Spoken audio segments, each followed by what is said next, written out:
نحمده ونصلي على رسوله الكريم اما بعد فاعوذ باللہ من الشیطان الرجیم بسم اللہ الرحمن الرحیم۔ حدیث پاک میں آتا ہے کہ نبی کریم صلی اللہ تعالی علیہ وسلم نے ارشاد فرمایا، 3 طرح کے لوگ جنت میں نہیں جائیں گے، جس میں سے آپ نے پہلے نمبر پہ جسے بتایا وہ ماں باپ کا نافرمان ہے۔ اور ماں باپ کے نافرمان کے متعلق میرا ایک بیان پہلے ہی گزر چکا، تو آپ لوگ اسے جا کر دیکھ لیں، آپ کو سمجھ میں آ جائے گا کہ کن کن باتوں سے ماں باپ کی نافرمانی ہو جاتی ہے جو ہم سوچ بھی نہیں سکتے۔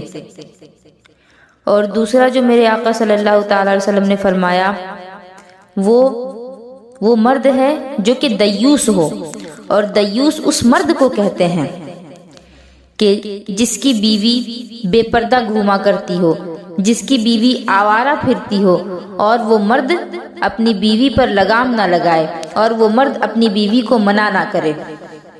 اس پر میرے آقا صلی اللہ تعالی علیہ وسلم فرماتے ہیں کہ وہ مرد دیوس ہے جس کی بیوی غیر مردوں کے پاس جایا کرتی ہو، غیروں سے موبائل پہ بات کر رہی ہو۔ آج کل کی عورتیں کئی بچوں کی اماں ہو گئی ہیں لیکن ان کا موبائل نہیں چھوٹا، اور بعض نوجوان مرد بھی ایسے ہیں کہ بیوی گھر میں ہے بیچاری اور دوسری لڑکیوں کے ساتھ بات کر رہے ہیں۔ خدا کے واسطے، اللہ اور رسول کے واسطے، اور میرا یہ اشارہ آپ سمجھیں اور مجھے زیادہ بولنے پر مجبور نہ کریں، پچھلی زندگی سے اپنی توبہ کر لیں، اور جو دوسرے کی بیٹی بیاہ کر گھر لے کر کے آئے ہیں، بیوی بنا کر کے لائے ہیں، اس کے ساتھ اپنا وقت گزاریں، اس کے ساتھ پیار اور محبت سے زندگی گزاریں۔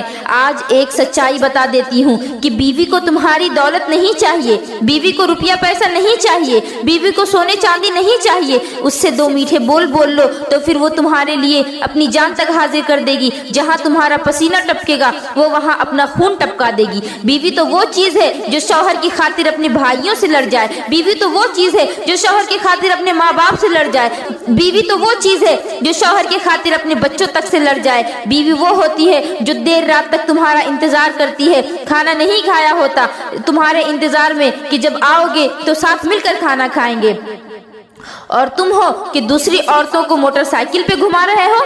اور بعض عورتیں بھی اتنی بدتمیز ہیں کہ کئی بچوں کی اماں ہو گئی ہیں لیکن غیر مردوں کو اپنی جھولیوں میں بٹھا رہی ہیں، اور اس مرد کی بیوی گھر میں کڑ رہی ہے اور وہ پریشان ہے، لیکن وہ مرد اس دوسری عورت کے ساتھ رنگریلیاں منا رہا ہے۔ روپیے نے، لوگوں کے اس رویے نے سماج میں آگ لگا دی ہے۔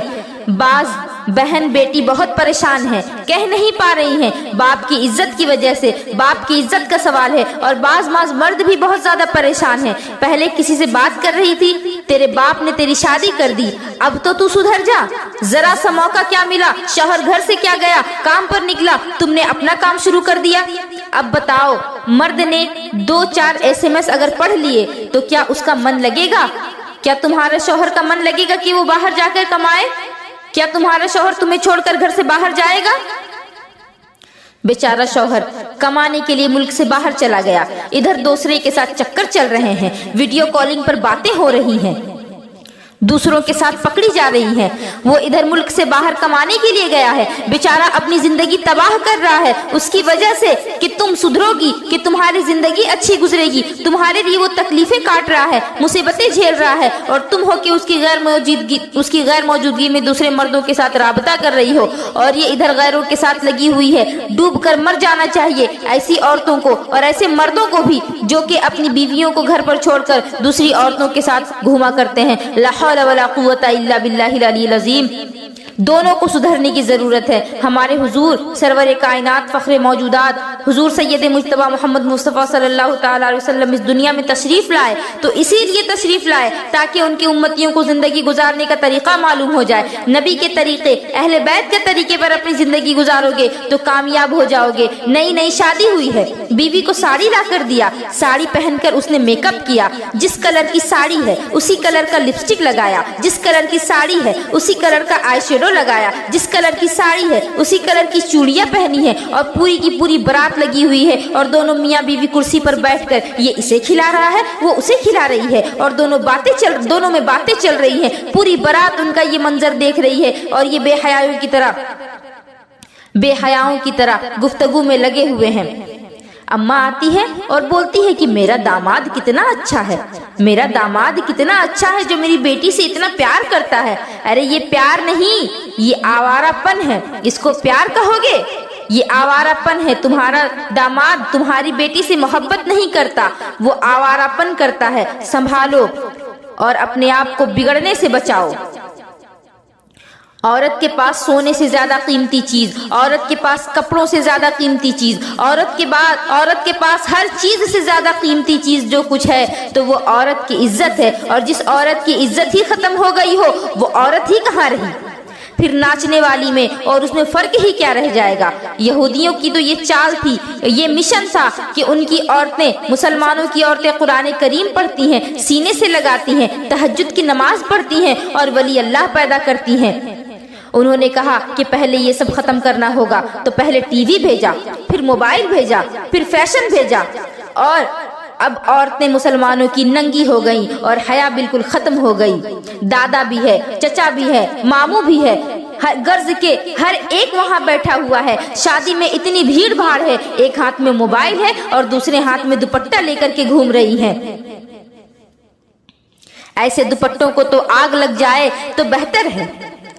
3 तरह के लोग जिनके बारे में मेरे आका ने फरमाया कि ये जन्नत में नहीं जाएंगे, तो उनमें से पहला तो ये है कि जो माँ बाप का नाफरमान है। दूसरा वो मर्द जो कि अपनी बीवी को बेपर्दा रहने पर मना ना करे, उसे दयूस कहा जाता है। और तीसरा और आखिरी वो मर्द जो औरतों की वज़ाकत इख्तियार करे, यानी औरतों का चाल चलन इख्तियार करे, औरतों की तरह कपड़े पहने, मर्द होकर के औरतों की तरह कपड़ा पहना करे। जैसा कि आजकल हमें देखने को मिलता है कि मर्द है और बालों में हेयर बैंड लगा रखा है, बिल्कुल मुखन्नस की तरह बन गए हैं। सोचने की बात है, हेयर बैंड लगाना किसका काम है, मर्दों का या औरतों का? कानों में बाली पहनना किसका काम है, मर्दों का या औरतों का? हाथों में चूड़ी पहनना किसका काम है, मर्दों का या औरतों का? गले में चैन पहनना किसका काम है, मर्दों का या औरतों का? औरत तो बन नहीं सकते, बीच में अटक गए हैं बेचारे। न मर्द ही रहे न औरत ही बन पाए, मुखन्नस बनकर रह गए हैं, जिसको आम जुबान में आज हम और आप छक्का कहते हैं।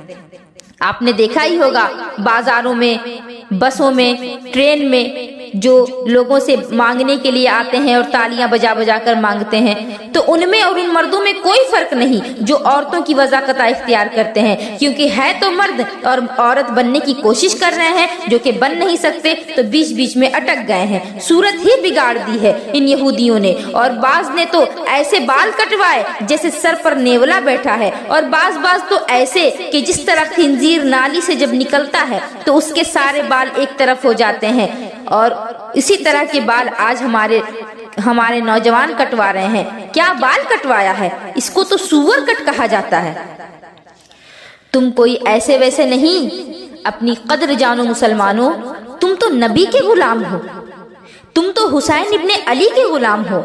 हुसैन पाक करबला क्यों गए थे? नबी का दीन और इस्लाम बचाने के लिए। जब दीन बचाया तभी तो लोगों ने काबे को पहचाना, जब दीन बचाया तभी तो लोग मुसलमान हुए, बुतों से मुसलमानों की हिफाजत हुई। तुम नबी के गुलाम हो, तुम खाते तो तुम्हारे खाने की अदा बोलती नबी नबी, तुम पीते तो तुम्हारे पीने की अदा बोले नबी नबी, तुम चलते तो तुम्हारे चलने की अदा बोले नबी नबी, तुम सोते तो तुम्हारे सोने की अदा बोले नबी नबी, गर्ज के तुम्हारी हर धड़कन बोले नबी नबी। तुम्हारा इंतकाल हो जाए, लोग मिट्टी दे करके आए तो चर्चा हो जाए कि यार गरीब था मगर था बड़ा प्यारा, गरीब था मगर आज तक किसी का दिल नहीं दुखाया, गरीब था मगर किसी का हक नहीं मारा, गरीब था मगर आशिके रसूल था।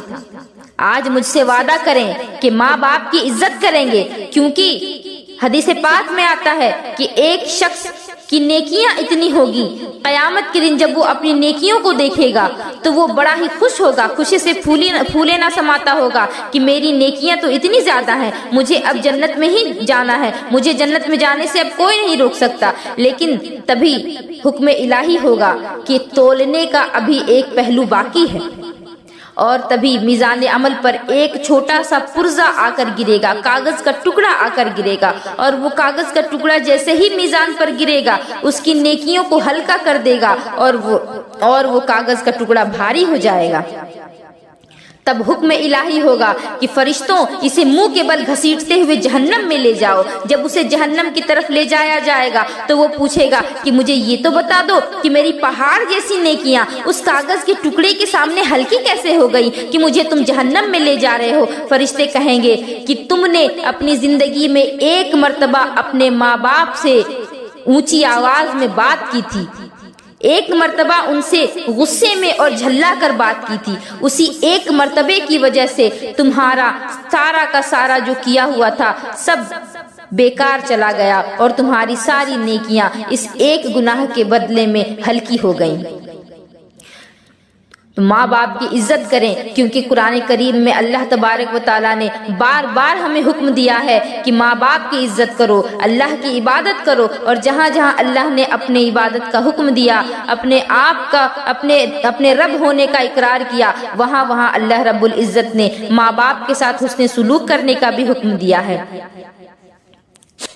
मुझसे वादा करें कि माँ बाप की इज्जत करेंगे, हर बड़े की इज्जत करेंगे, छोटों पर शफकत करेंगे, प्यार और मोहब्बत का माहौल बनाए रखेंगे। नबी ने जो तरीका हमें बताया उस तरीके पर जिंदगी गुजारने की कोशिश करेंगे, नमाज पढ़ेंगे, अच्छा और ढंग का लिबास पहनेंगे, ना कि ऐसे लिबास पहनने के बावजूद भी नंगे नजर आए, क्योंकि ऐसा लिबास जो पहने वो जहन्नमी है। और नबी करीम सल्लल्लाहु अलैहि वसल्लम ने फरमाया कि जब तुम औरतों को लिबास में भी नंगा देखो तो तुम समझ जाना कि कयामत करीब है। और आज हमें ऐसा दौर देखने को मिल रहा है, हमारी औरतें ऐसे ऐसे लिबास पहनती हैं कि लिबास पहनने के बावजूद जिस्म नंगा नजर आता है। मुझसे वादा करें कि किसी की बहन किसी की बेटी को नहीं छेड़ेंगे, किसी की बहन बेटी को नहीं तकेंगे, दुनिया वालों को दिखा दें और दुनिया वालों को बता दें कि नबी का गुलाम होता कैसा है। जिस पर अल्लामा इकबाल ने कहा कि दश्त तो दश्त है दरिया भी न छोड़े हमने, दश्त तो दश्त है दरिया भी न छोड़े हमने, और बहरे जुल्मात में दौड़ा दिए घोड़े हमने। मैं अपनी बात को अब यहीं पर ख़त्म करती हूँ, इस उम्मीद के साथ अल्लाह रब्बुल इज़्ज़त हमें अमल करने की तौफीक अता फरमाए। वमा अलैना इल्लल बलाग। अस्सलामु अलैकुम व रहमतुल्लाहि व बरकातुहू। दीन की बात को सदक़ाए जारिया की नीयत से फैलाना सवाब का काम है। जब तक ये बात फैलती रहेगी तब तक आपको सवाब मिलता रहेगा।